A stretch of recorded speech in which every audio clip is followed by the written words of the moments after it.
Yeah, I did. I put a short. I think I put it up this morning, saying that we'd be on, but be a little bit late. Eggplant parm.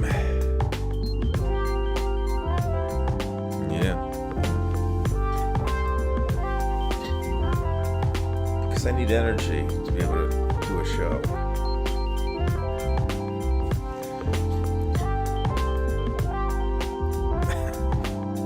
We have 2 people already here. Don't complain. No, there are people in here. That counter screwed up. Audio hot. Oh shit. It's hot. Thank you.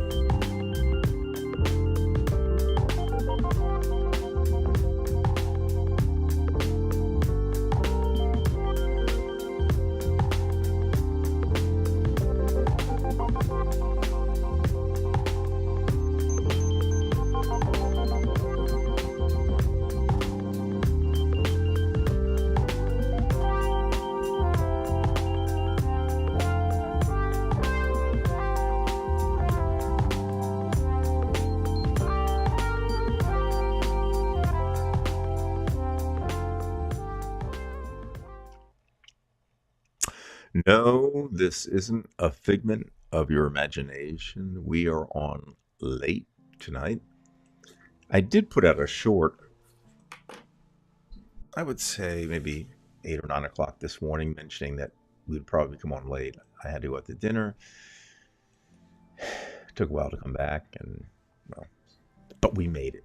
Because tonight, as much as I seem like I'm in a happy mood, tonight's an important night, and it's not a happy night. This is Divided We Stand. I'm Brian Weinstein. It's the 17th of February at 9:54 p.m. Eastern Standard Time. If you are unfamiliar with this channel, this is YouTube's Divided We Stand. We ask that you become a subscriber. If you're on Facebook, we also ask that you become a member of our Facebook group page, which is quite popular. It's very interactive, just like this program here. So we invite you to join us, to commiserate, and to, in our own way, fight the Republican Party, the maggots of the world. So it is Divided We Stand, and if it's Divided We Stand on Saturday night, it means my co-host, David Price, is here from Arlington, Virginia. Dave! Well, I guess obviously the big news is, did you enjoy your dinner? I mean, you just diss all our millions of listeners, so you could go out and understand you had eggplant parmesan. Is that correct? That's correct. I don't eat meat, so yeah. Well, you know what? But I do eat cheese, so that's still a problem, but I have Why to. is that a problem? Well, it's painful for the cows to make cheese and such. You've so you've interviewed cows, and you can attest to that. I can. A cow will tell you that it's in discomfort. It Okay, really so let's will. get And this you'll right. know. You have so far we've It established will not speak to you in well, English, that's what, but it will tell you. Okay, so what we know now is that you care more about eating than you do about the show, and specifically not the show, but the listeners and viewers of the show. We've determined that. And now we've determined that you are the cow whisperer because cows talk to you. Ladies and gentlemen, if you are listening, mute Brian when he's on. I mean, obviously, it's just, I don't know. It's just incredible. Well, let's get serious for a moment. Right, we have to get serious You are a Russian expert, fluent in the language and following. And there was some big news out of Russia this week. And then, of course, pre that, Trump had some things to say about his good bosom buddy Putin. So why don't you open the show with that, Brian? Why don't you take it away? And the interesting thing is that Trump, up until now, has said nothing against Putin. He's had a lot to say about Russia prior to Navalny's death. But ever since we heard that Navalny died, we've heard nothing, crickets from Trump, which means to me, at a very simple level, that Putin has more control over Trump than all of our politicians or our courts can have over him. Because he can Well, what? appeal his way out and this or that, and he still talks his shit, but he will not say one negative word against Putin. And so far, he's followed through. So that, I think, is striking, what he hasn't said. You mentioned, and of course, those who follow politics, world politics, know the name Navalny. But why don't you explain, just in case somebody's listening or viewing, and they're not real sure what that goes. Just in brief, what's this Sure. all about? You got two main characters and a country, and then you've got Trump over here playing another role. So Right. bring people up Well, to date. Navalny was really at least in the last 15 years, the only true political threat to Putin. Boris Nemtsov was, but I think in 2000 and what a guess, 2005, he was murdered right near Red Square. So Navalny, who himself is a nationalist, he's not perfect, or he wasn't perfect. He was an attorney, and he was basically the voice of democracy within Russia. And he was someone who was a direct threat to the presidency for Putin. And some say he might have won if, of course, Putin didn't cheat and the elections weren't a sham. But he's always been a thorn in the side of Putin, and he's always had the support of the teenagers and the people in their young 20s in Russia. So he was always there as a threat, so much so that Putin never would even mention his name. He didn't want to give him any type of airwave. So essentially, Navalny was basically the number one representative of a possible democracy in Russia, which has never come about. The closest Russia came to a democracy goes back to 17 with it was not Zelensky, but Kerensky. They were very, very close, but they never quite got there. And this was their greatest chance. And, So, and I think, and we can go into this tonight, I think it has a direct effect on us well, because this is autocracy winning. This is a clear example of what can happen when you have an autocratic ruler who will go to no ends to stifle his political opponents. well, Navalny was he? If I understand correctly, he was in a like kind of a forced labor camp. Is that correct? That's In Russia. correct. He was right near the Arctic Circle. It was the toughest of all labor camps, type of camp where you can't sit down during the day. If you're in your cell, you have to walk back and forth. If you're out of your cell, you're working.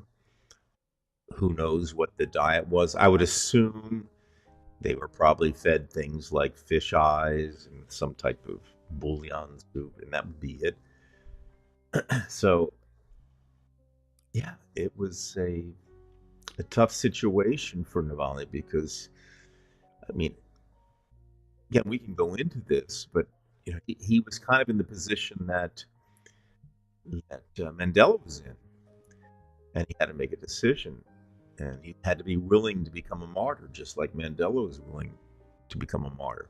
But it was actually worse. This is where the rubber hits the road, where you can see that this government in Russia, this is again, this goes back all the way to Genghis Khan, and it has never left the country. And you wouldn't expect it from a European country, albeit Eastern European. They are in their own class, Dave. That government, that country, as Churchill said, it's still an enigma. And just when you think you understand it, you don't. But you Now, could predict what was going to happen now, yesterday. no cause of death listed yet. Speculate. I'm always talking, don't speculate, don't speculate. So now I'm going to speculate. Was there any indication Navalny was in failing health or anything, or did this The kind of only come out? thing that I read, I was reading Medusa, and I watched a video clip of Navalny, I think the day before, and he was joking with the judge, saying that he's fine, need money from the judge. He's being sarcastic, but he seemed like he was in good health. So something happened, something severe happened very, very quickly, because you certainly would have seen a different demeanor if he had been completely depressed and emaciated or whatever. He looked fine 2 days ago. He looked fine. I think, and we'll go more into that in just a moment, but the idea of, there's, it is one world. We're not talking about, like the Rothschilds or the Illuminati or anything. But what happens one place can certainly affect somewhere else. And I think this will be a case of that. You'd had Trump, I think was it this week or last week? Anyway, it was within the past few days, where he basically said, came out and said, if a country from NATO is not pulling their financial weight, Russia, and I think the quote was something like the idea, can do whatever the hell they want. Exactly. It was like, yeah, and then within that same time frame before that can leave, it's still in the air. Right?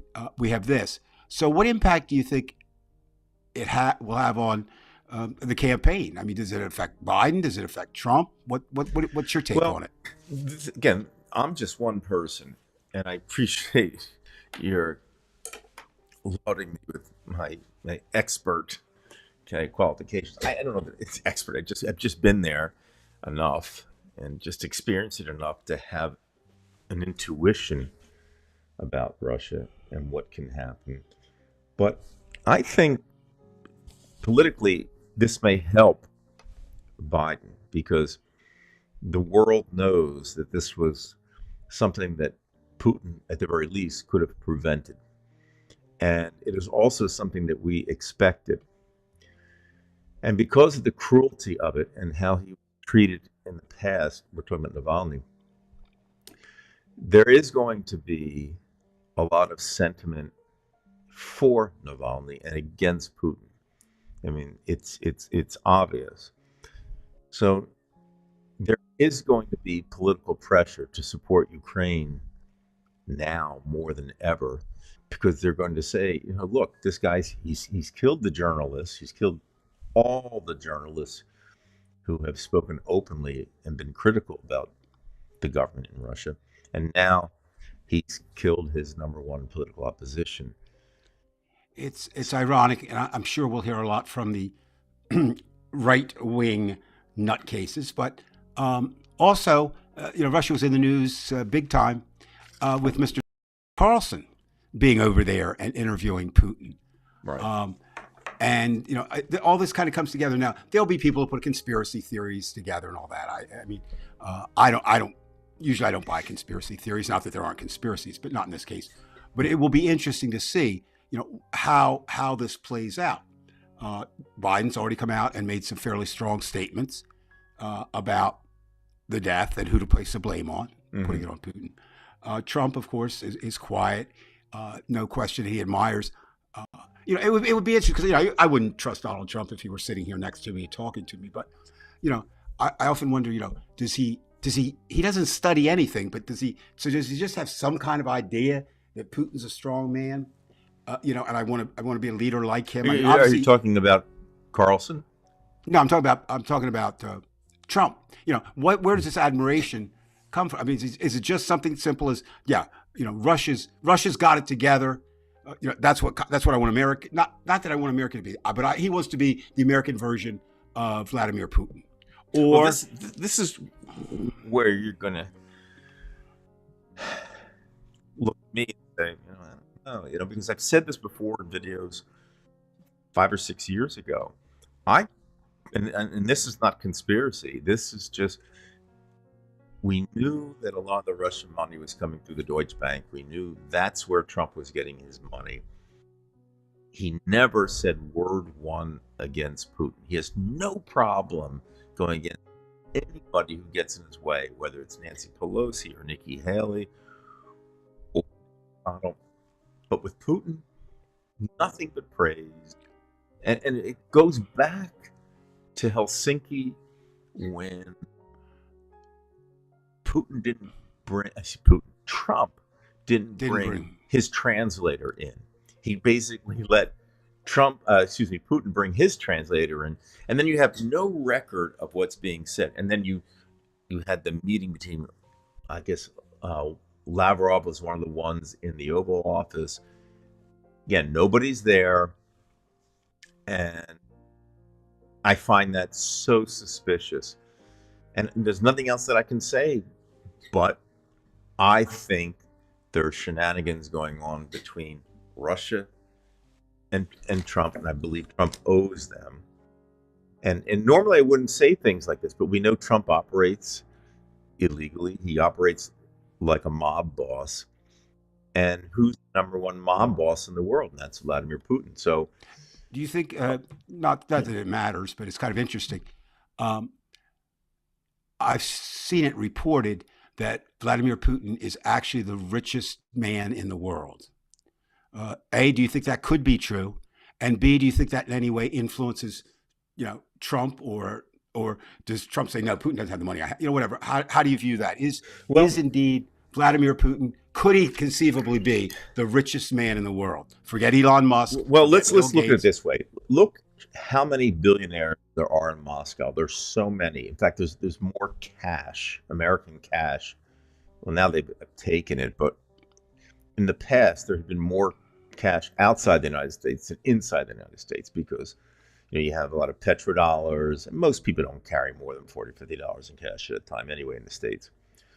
So you have all these billionaires who have to answer to him. And look back at the Soviet Union, and the difference between the Soviet Union and Russia in terms of influence. In the United States, money brought you power, and it was the exact opposite in Russia, where power brought you money. So power is what it does. So when you ask, is he the richest person in the world? There's no way we can know how much he has in his accounts. But we do know this.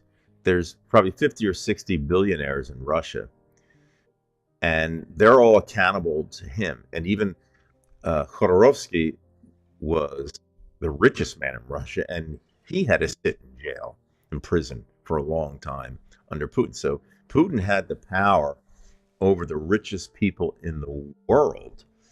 So by default, given the definition that, power is what power does, or money is what money buys, Putin would by far be the most powerful man, because first of all, he controls all the resources in the country.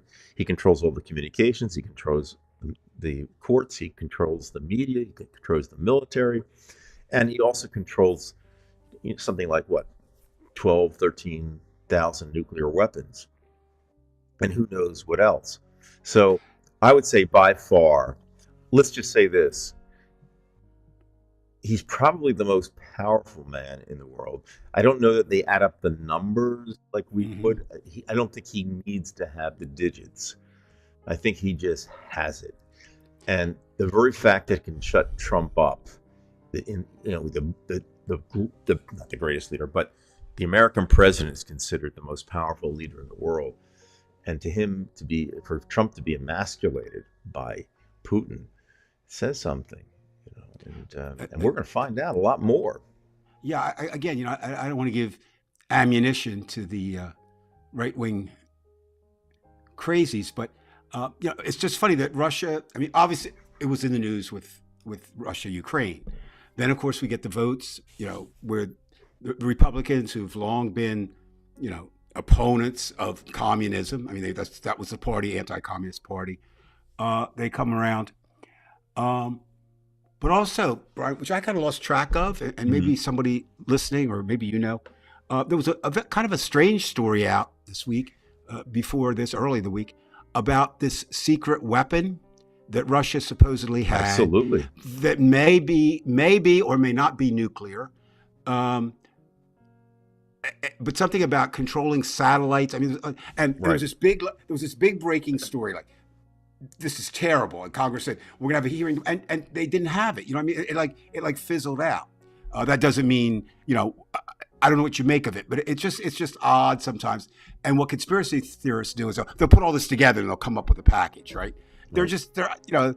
Not everything is a Well, conspiracy. one thing you do have to worry about, first of all, just because it wasn't a capitalist nation doesn't mean the Soviet Union wasn't at the forefront of invention and discovery. I mean, I believe the first LED was created in Russia.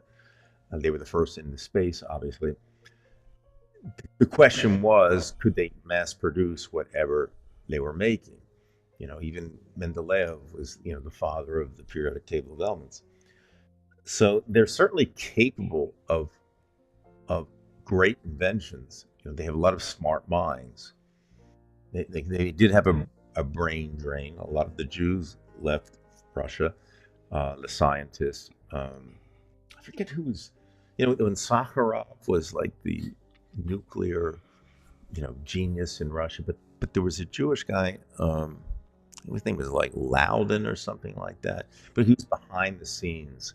So they've had people there capable of creating great technology, but the ability to mass produce it was a completely different story.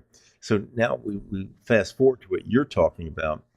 They're talking about a weapon that creates a wave, so to speak, that could destroy our satellites, which make, well, I guess, offensively and defensively, it helps us in determining where these missiles are coming Mm-hmm. in and how they should go out and that kind of thing.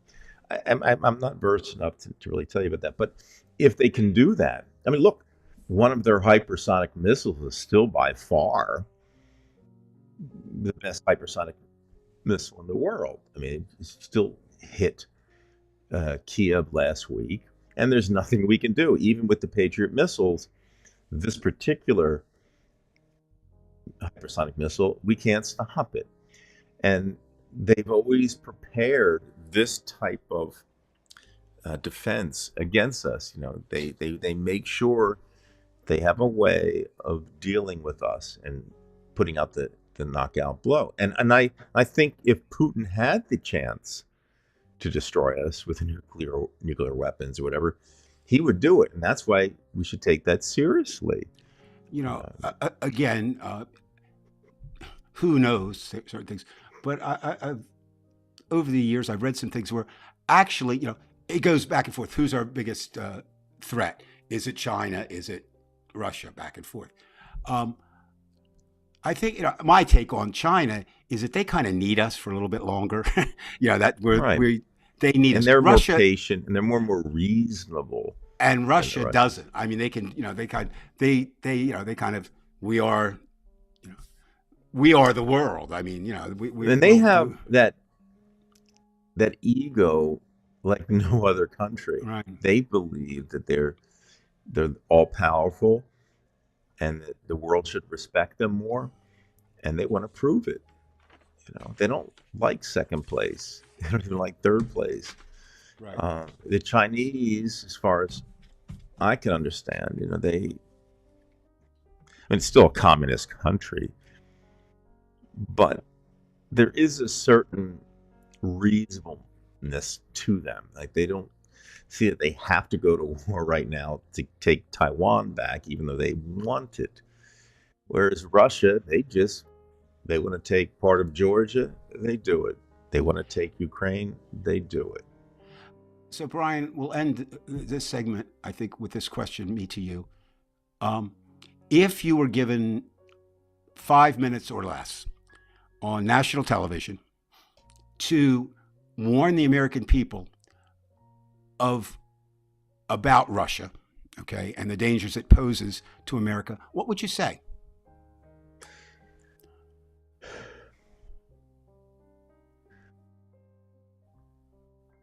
I think the average American should only look at the history of the country. Again, and I say this over and over again, you go back to Genghis Khan until this very day, and you do not have a country in which there's a democracy. You have a country that's been autocratic, it's been aggressive, it has really not been a part of Western Europe.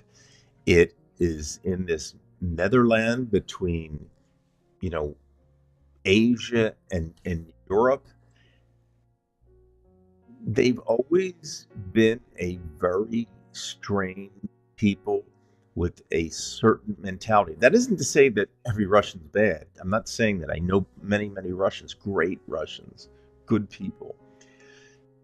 But there's no doubt there is a difference between an American mentality and a Russian mentality. Well, And go ahead. I'm sorry. well, I'm just saying that the one thing that was going to bring us in them into our mentality was pop culture. You know, you have the TikToks and you have the, you know, the Well, Instagrams, McDonald's. I mean, the whole YouTube. Yeah. everything. And Putin's going to fight this because he knows his threat now comes from the youth. And that has been, you know, the influence of American culture. This is why I love the language itself has changed. You see a lot of borrowed English words, and it has an effect, you know, politically. This is why they don't, like, this one guy got stopped with gummies at the airport yesterday, I believe. They don't want to see any THC.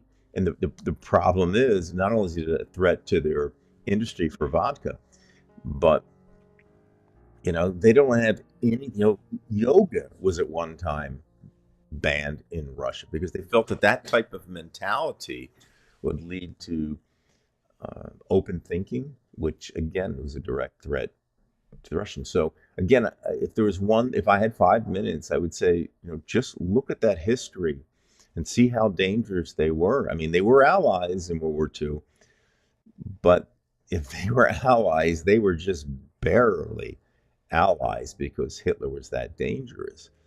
Uh, Even the mentality of the army of just constantly throwing people to the front, and you had to keep moving forward because you would either be shot from this way or from behind from your own troops. So this is a dangerous situation, and what's making it worse is your buddy Tucker Carlson and the likes are trying to make the Russian mentality normal. So, yeah, well, that's the thing I think that's most disturbing to me is Trump supporters. Trump wants to be Putin. I believe that to be true. Okay, Trump would love to be Putin, and Trump's supporters are okay with that. You have to be okay with that, you know, for the most part, and that's disturbing because, of course, as you said so lucidly tonight,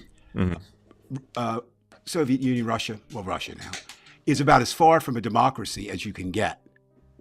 It is one man rule, and that is what Trump wants. So I think it'll be interesting in the coming days. I still want to hear more about the weapon. See where I'm just fascinated with that. Why it fizzled out and what didn't happen, and I don't know. Yes, it'll come back. But also, what impact will it have on funding for the Ukraine? And it appears at this point that Trump is a Putin supporter and Biden is a Putin opponent.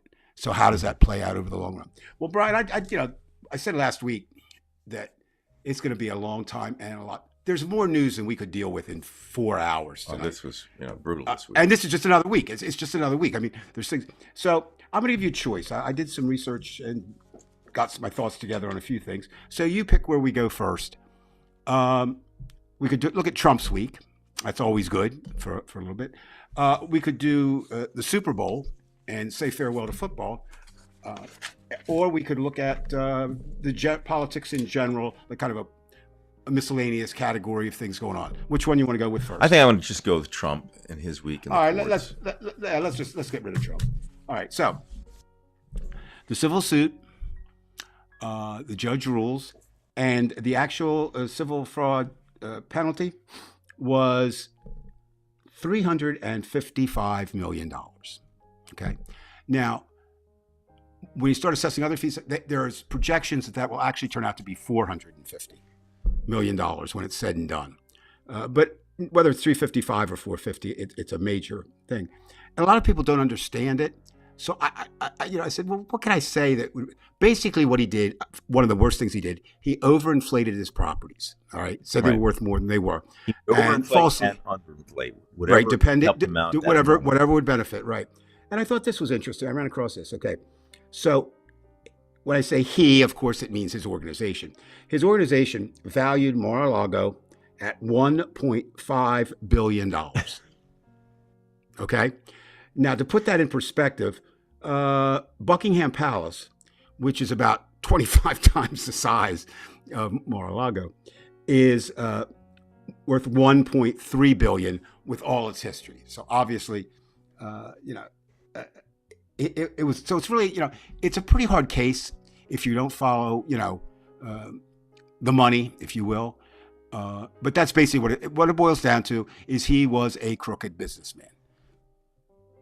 Now, they did it in civil court, and you're hearing his supporters say, well, nobody was, nobody lost out in this, and it wasn't that big a deal. Well, it is a big deal, okay? It means Richard Nixon falsely said, but he was believed by saying, I am not a crook. Right. Donald Trump has been found to be a crook, okay? Now, Absolutely. yeah, and so there's no, now what he comes up with, he has his press conference, and this is, I think he missed the Dale Carnegie, How to Win Friends and Influence Judges, because he comes right out and says, a crooked New York State judge, a totally corrupt attorney general, who ran on the I will get Trump. I love how he refers to himself in the third person, not I will get me, I will get Trump. Right. And And a lot of people with egos will speak in the third person. And that is true. And of course, he uses one of his favorite, witch hunt, which you see might be one of the most repeated phrases on Truth Social and X, which is now X is Twitter. I mean, is really, Brian, I don't know how, it just with Elon Musk there has just gone completely right wing almost. I mean, there's a few leftovers, with liberal views, but not many. And of course, the other thing is everything is an election interference. In other words, it's not, they're trying to stop me, Trump, from getting elected. They're taking away your will. And of course, I've said it before. I mean, sorry, P.T. Barnum, you were once America's greatest con man. That title has been taken from you by Donald Trump. And within 3 days, right? 3 days?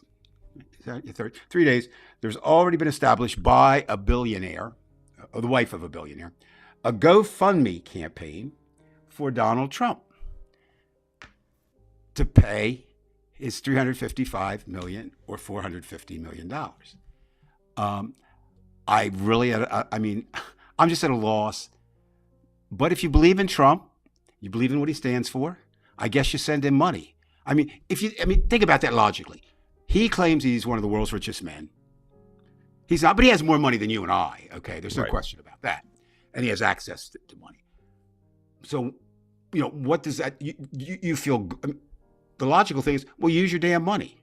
If you've got all that money, Well, he doesn't fight want it. to pay it anyway. I mean, there's no Well, doubt that's about what I'm saying. But that GoFundMe, that just really bothers me. And by the way, can Uh, we just quickly mention that, I was discussing this with an attorney tonight during dinner. Trump always goes through the appeal process and tries to just bleed out the time and not pay. And from state to state, it's different about posting bond. But in New York, he has to post a bond. And then, of course, it's not as much as, the fine, but yeah, but he's going to have to put it up. And if he finds a company that will do it for him, that's another story. But we can't think of any bonding agent who's going to bail him out. But then again, you don't know.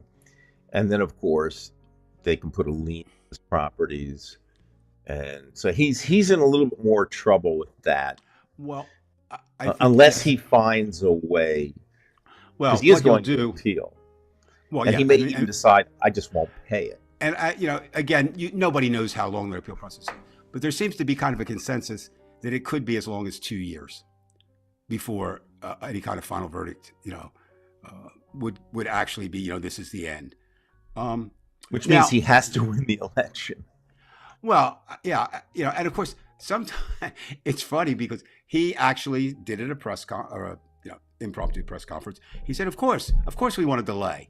You don't say that, An innocent person would say, "I want to get this behind me Right. because I want to run for president so I can help you." He doesn't say that, of course. But tonight, just before we went on, not just before, but this afternoon, Donald Trump was pretty near you. You were in Mount Laurel, is that correct? Yes. Yeah. He And he was in Philly, wasn't he? He was in Philly, right? And he's at SneakerCon. Well, what the hell is he doing at SneakerCon? Well, here's what he was doing at SneakerCon. He announced that we now have, for the first time, Trump has a line of sneakers. Brian, I'm sure you'll want to rush out and get these. And Jess already put them up. Got some good-looking sneakers. That's what we're talking about right now. They range in price from $199 to $399.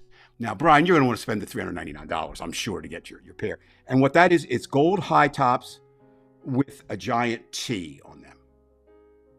Okay? The 199s, the cheapies, are either red or white, and they have a T and the number 45 on them. But also, you just get that. You know what else you get? You get a Trump superhero charm and one extra pair of laces. Now, is that a bargain or is that a bargain? That is a person who 1/3 of America, 1/3 to 1/2 of America wants to be their president. A fucking sneaker salesman.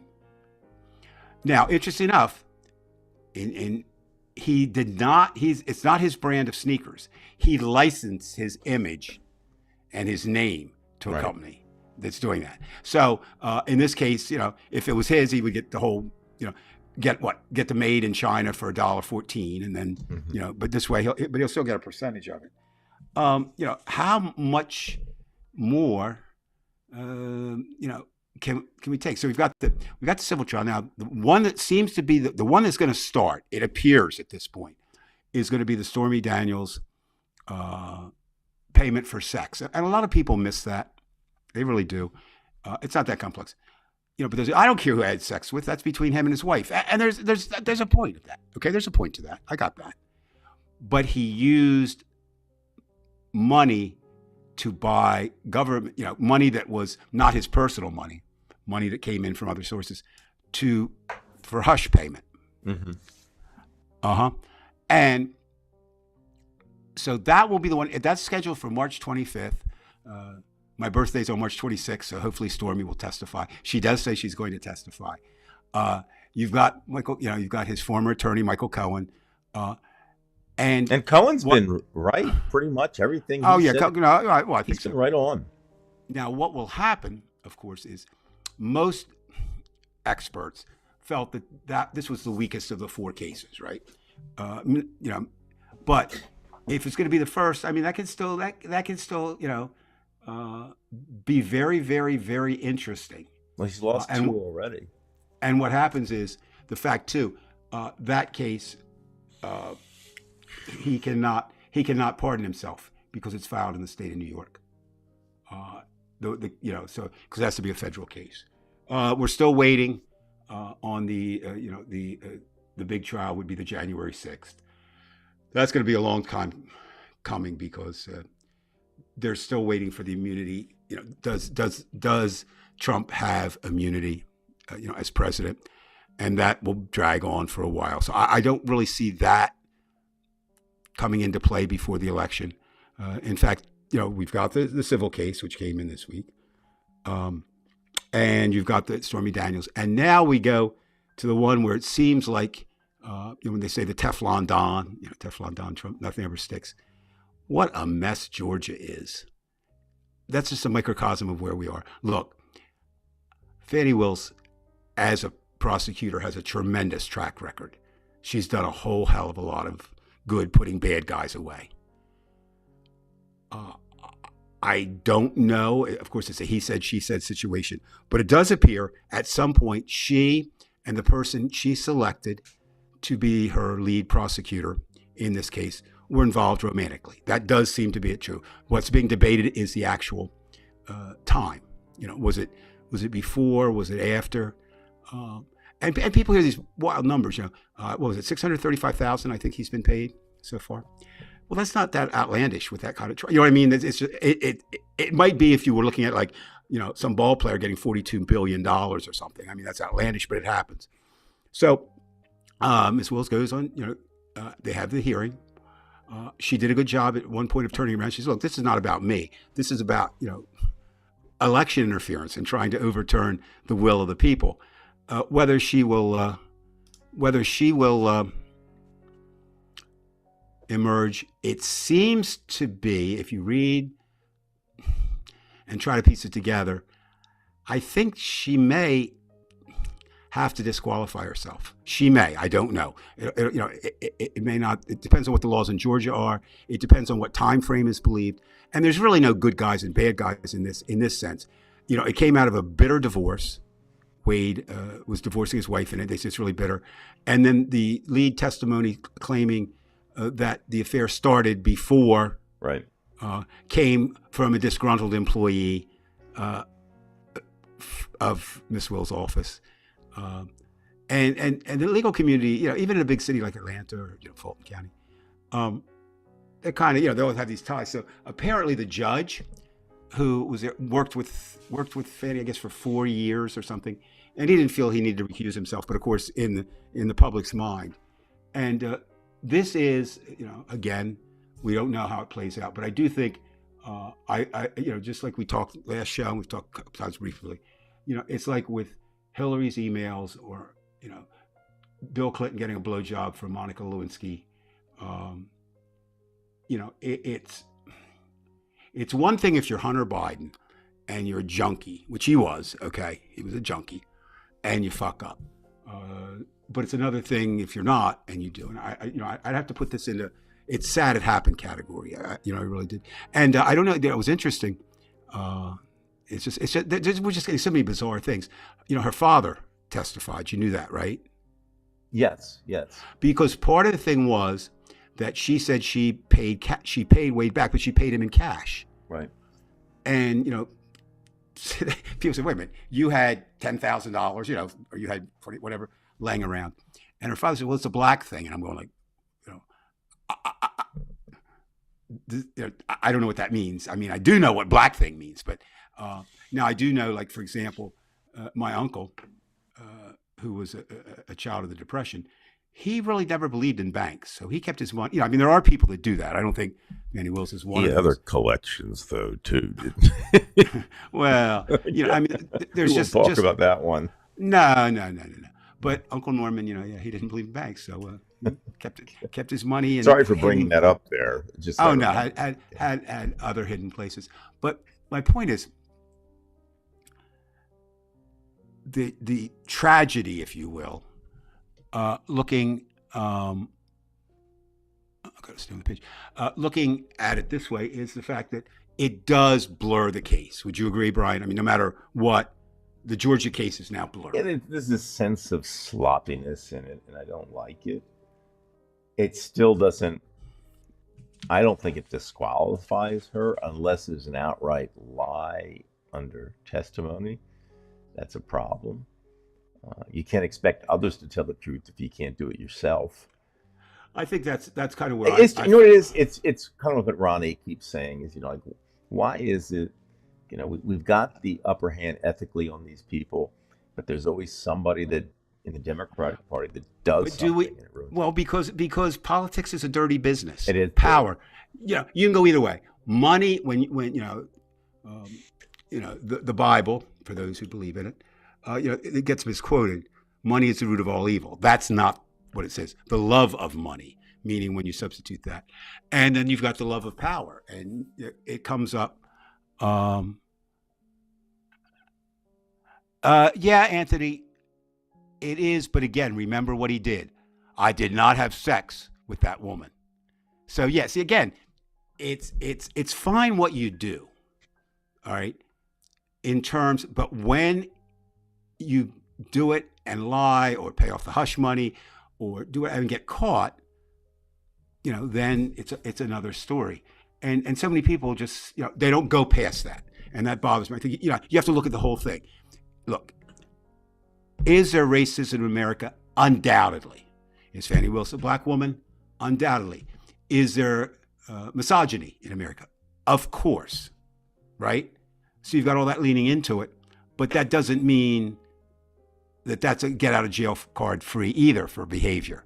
So you just have to look at it this way, and we have that. Well, you know what I want to do? I think we'll never know, but historians will be looking at this period forever. It may be that historians will be saying, 2016 is when America started to die. We don't know, right? We don't have some plan. But I think that historians will go back to this Super Bowl if America really does go insane and look at that. It just boggles my mind. Now, what do I mean by that? Well, you had all the stories leading up to Super Bowl. It wasn't about football, right? It was about Taylor Swift and Jason Kelce. For anybody who doesn't know, Travis Although Kelce.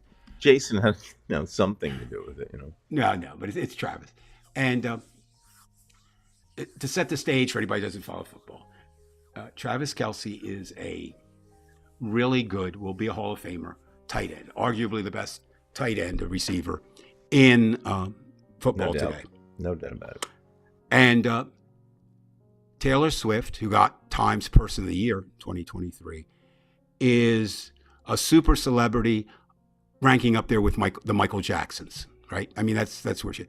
And somehow, they got together and they've been a couple for a while. So this sets up. So what happens is this gets the right-wing media and the Twitterverse and all these places wound up. And I'm just going to do some of the highlights of the conspiracy theory involving the Super Bowl, the Kansas City Chiefs, Travis Kelce, and Miss Taylor. All right, so first of all, people are saying, why? She doesn't even belong there. She shouldn't be there. We shouldn't even show her picture. Well, the fact that once she hooked up with Travis, it made a great increase in the number of people following football, people who never followed it before. So anyway, all this is going on, but here we go. So the game goes on, and people said, okay, here's what's going to happen. The Kansas City Chiefs are going to win. It's a given. And then at the end of the game or halftime, depending on which one you're at, Taylor Swift is going to come out with Jason, and they're going to endorse Joe Biden, which of course didn't happen. But that's not the worst things that happened.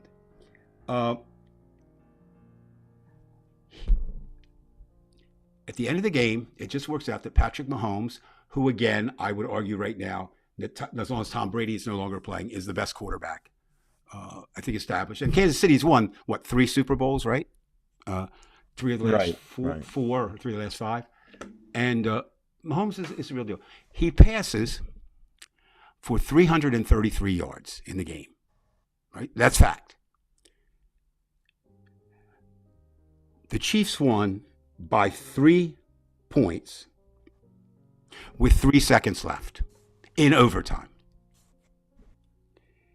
And the stadium address is 3333 Al Davis Way in Las Vegas.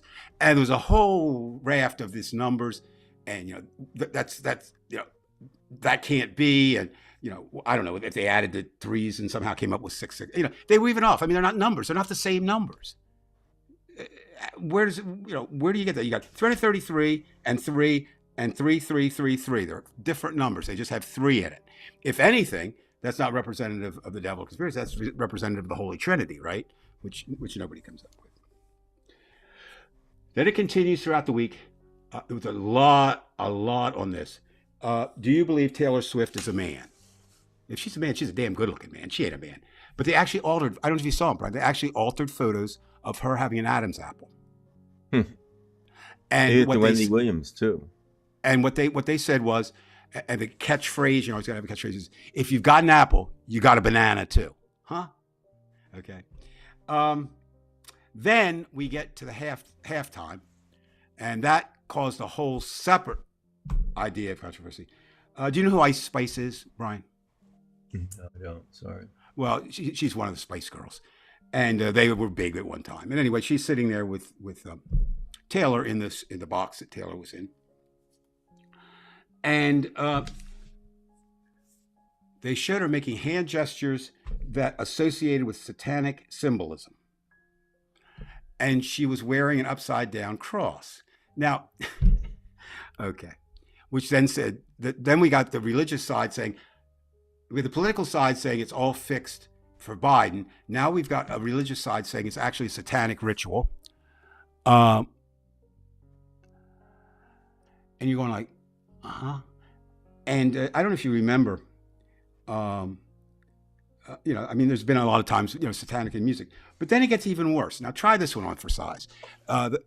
The halftime entertainment was provided by a very prominent and very popular black artist named Usher.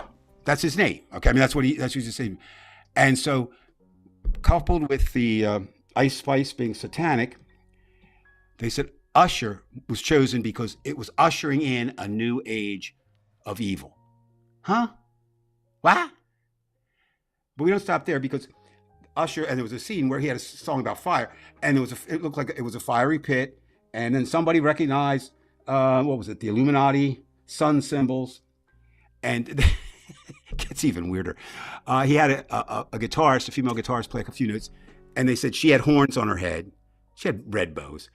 They said that Alicia Keys, who did a duet with him in the Super Bowl halftime show, was wearing all red with there was a red piano that was serpent shaped. Let's see, what else do we have here? I guess that, you know, that kind of takes care of the halftime show, but it doesn't stop there. There were two ads, and you've seen them before, probably, if you watch TV. Anyone's watched TV. Jesus Gets Us. Have you seen any of those ads? I've seen Brian? the Jesus ads. You can almost know they're coming on because they show what's this interesting, family situation. What's so interesting about that is, well, first of all, do you know, Brian? I wouldn't expect you to, so it's like kind of a rhetorical. Do you know how much it costs for a Super Bowl commercial this year? 7 million. I don't know. I'm not sure. What? 7 million. You are right, accurate. For a 30-second spot, it was 7 million. For a 1 million spot, it was 14 million. This group ran two He Gets Us ads, and all of a sudden, both sides are going crazy now, right? Because those who are anti-Christian are saying that had no basis, you know, shouldn't be in the Super Bowl. You know, what's wrong with this? But then the evangelicals went crazy. It actually showed, it was kind of an interesting commercial. I mean, it kind of stuck out. It made you, not made you think, but it showed two characters on opposite sides, and one of them was washing the feet of the other. Did you see that? Did you happen to see that commercial, Brian, at all? I think I did. Yeah, and that's the one that there were two. I mean, that's the one that's going, because then they, like, in one case it was a white policeman, I think, washing the feet of a black man. Another, it looked like one that really struck a nerve with the right wing was the fact that a woman was washing the feet of someone who looked, it was at an abortion clinic, and it looked like she was getting an abortion. And so it starts this big debate about this, but come to find out, some good, intrepid reporting, there's still some out there, looked into this. And do you know who funds those Jesus ads? Good question. Who would fund those Jesus ads? Well, I don't know. Maybe the congregation that gives up all of their money, or No, is it some nefarious there's a conservative number group? there's a number of organizations, but the largest contributor is the Green family, which are the owners of Hobby Lobby. Now, Hobby Oh, nice. Lobby Yeah. is known as one of the great anti-gay businesses in the world. Okay, so I mean, it's just, it's so convoluted. Like, obviously, and then what they actually find out is these groups are doing a bait and switch. What they're trying to do is portray religion, the Christian religion, as accepting, right, in terms of toleration, but it's not. They just want to suck them in and then push them on. And then some people say, well, Jesus didn't wash feet. He said you have to be a sinner and I'll wash it. What the hell? Or Jesus doesn't preach tolerance. It's like, and then I said, okay, well, let's get back to Mr. Kelsey. What's wrong with him? Well, you had a couple things going on with Mr. Kelsey. One is he showed up to the game in a sparkly black, not a leisure suit, but, not kind of like that. And, oh my God, people start saying he's not a man. He's gay. Wait.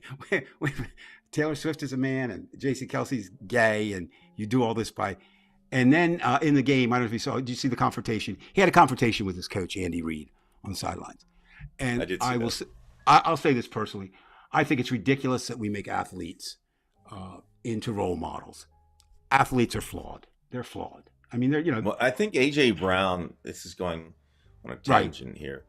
Was right. He said if I had done that, I would have paid a lot differently than Travis Kelce. And AJ, for those who don't know, AJ Brown is a black wide receiver who did something similar. Didn't actually touch him. I'm not necessarily a big fan of what he says, but that resonated with me. I agree with him 100%. I think there's certainly rationale for that. And if that isn't, and then you've got the other thing was what they were saying was they're going to portray. Sorry, but they're going to portray him as the angry black man. Right. If a white guy does it. Well, here, just to touch intense. some other things, all part of this, none of it being true, but all this conspiracy theories coming around. There was a report on right-wing media that Taylor Swift got Kanye West booted out of the Super Bowl. I heard that. Yeah. Yeah. And what happens is Kanye West is gone over the deep end. He supports Trump, but Kanye West is a con man just like Trump, so it doesn't really matter. And the proof was that Taylor Swift was seen talking to Roger Goodell, who's the NFL czar. None of that's true. I mean, she didn't have. There was no. People looked at it. He was supposed to be in front. That didn't happen, but that's out there. And then with this attack, claimed attack of Kelsey on Andy Reid, the coach, they said that's what happened. They called that vax rage, or that he because he's the vaccinator, and that's what happens. And then Pfizer, who is one of the main producers of the COVID vaccine, did a commercial targeting how they're working to help eliminate cancer. And of course, there's a large percentage of the right who believe that the vaccines cause cancer. So it was just, and I figured, okay, it can't go any worse. I mean, it just can't. It can't. But of course, we hadn't heard from, excuse me, some other people. So then at one point, Taylor Swift chugged a beer. And all of a sudden, there's all this vitriol about, she shouldn't represent anybody. She's a drunk. And wait a minute, you chugged a beer. You're at a football game. Now, if she had stolen the money from a political fund to drink the beer, that meant that would be, something different. Let's see, what did you just add? I almost forgot. One of the big ones before the game started. A very talented African-American singer, black singer, Andrea Day, performed the hymn, Lift Every Voice and Sing. Now, what's so bad about that? The right was furious because that is considered by many to be the national black anthem.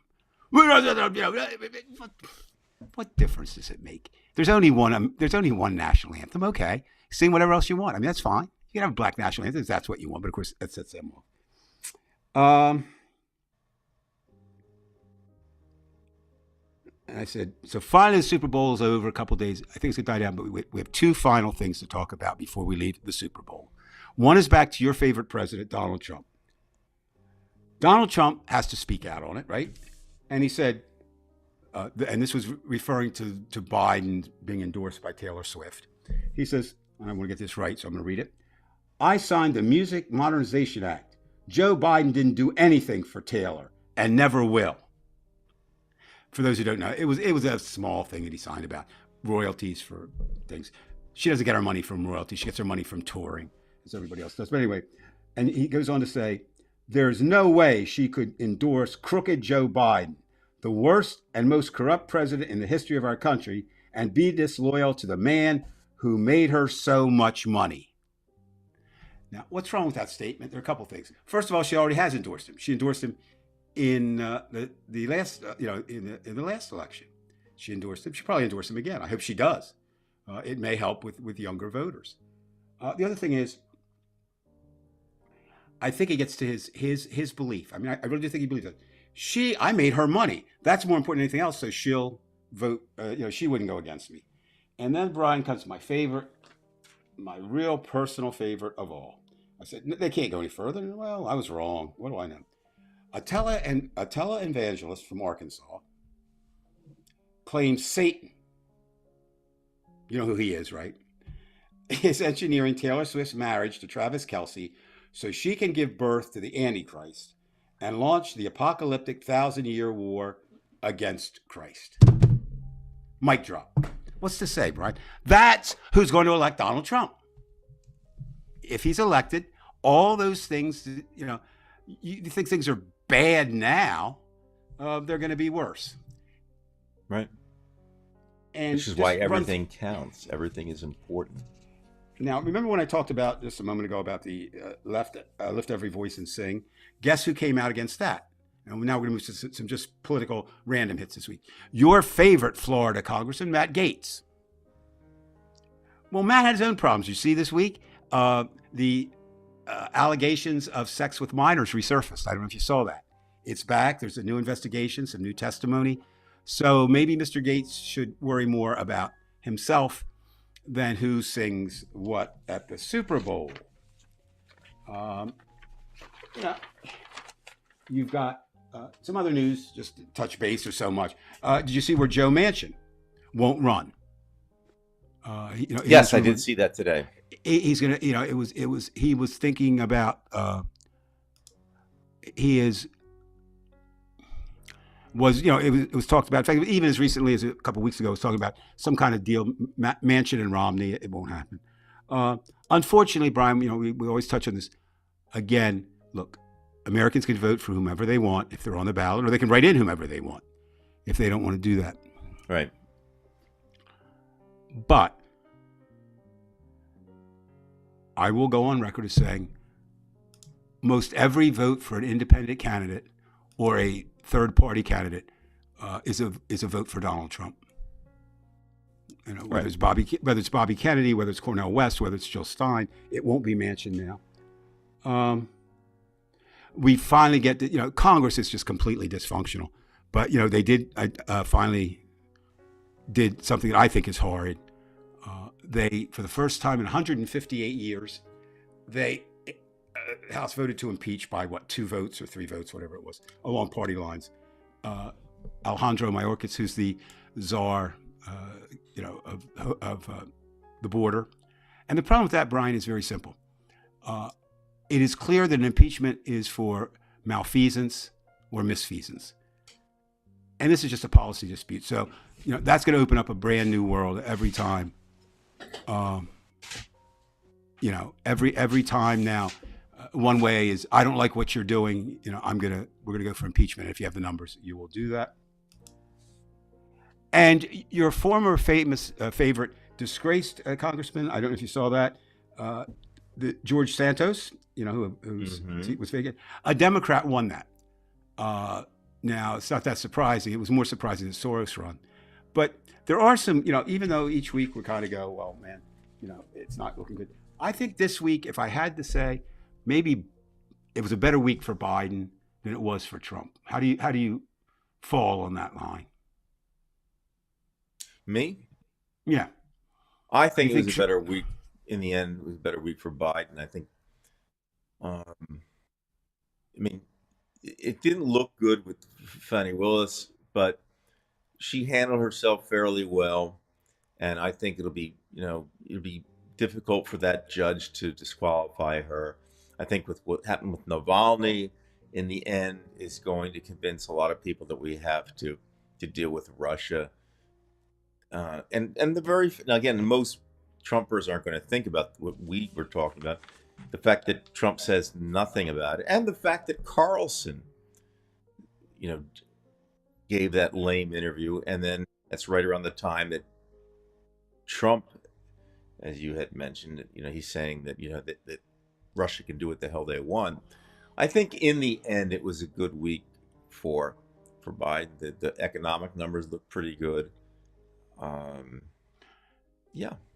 Yeah. And before we sign off, is there any comments up there that we need to examine? I know there's been a lot of commentary. I know Anthony's got something going on with a neighbor shooting his gun, so he's trying to call 9. And I don't blame you, Anthony, because when you start hearing things pop, you need to be careful, and you don't want to risk anything. So you just call 911. That you're doing the right thing.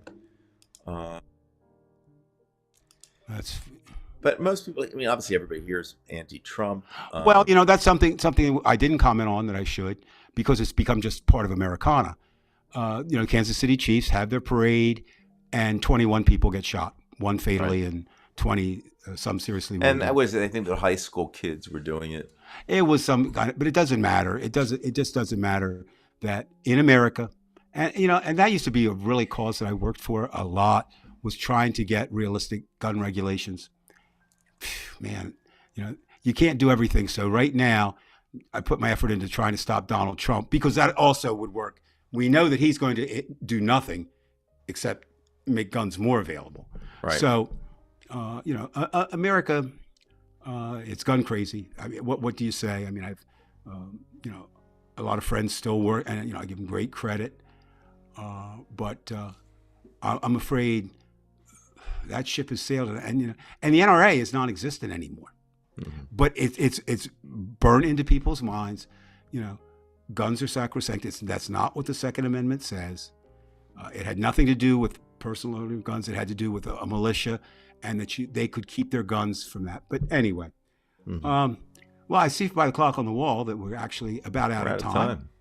So again, just remember, people, that I was willing to go on at the regular time, but Brian wanted to feed his face. Well, with so if you want to, don't feel badly, but Brian basically cares more about eggplant parmesan than he does any of you out there. And I guess that's all. I guess with that, I will say thank you for anybody who listens or views it now or later, and maybe next week, Brian will not go to dinner, and will fast and get ready to go. All yours, Brian. Well, we want to again thank everybody for joining us tonight. If you have not subscribed, please do so. Remember, we're not monetized. We're not looking for anything. This is it. It is what it is. So please join us. We still have a job. It's a small group of us, but we still have a job to do. And there should be more groups like us, because the other side, at the very least, is just crazy. And at the most, they could turn this election the other way, and then we lose everything. It's hard to even think that way, that everything could change. But that's how important this channel is. So without any further ado, And remember, if you want to join Brian, there's 2 things you can do this week. One is eat eggplant parmesan, and the other is buy yourself a pair of Donald Trump sneakers. Because remember, not only do you get the sneakers, but you also but you also get a Donald Trump superhero charm and an extra pair of laces. So Brian's going to get his right. It sounds like Trump you sign off, University. he's going to go down, eat a little bit more eggplant parmesan, buy his sneakers, and have a good week. Well, again, no animals died while I ate. So, all right, folks. Have a wonderful evening. Dave, thanks for waiting. I know we're an hour late, but no problem. All right, so we'll see you next week, Dave. All right. See everybody. Bye. Please, we'll see you on The Body We Stand. See ya.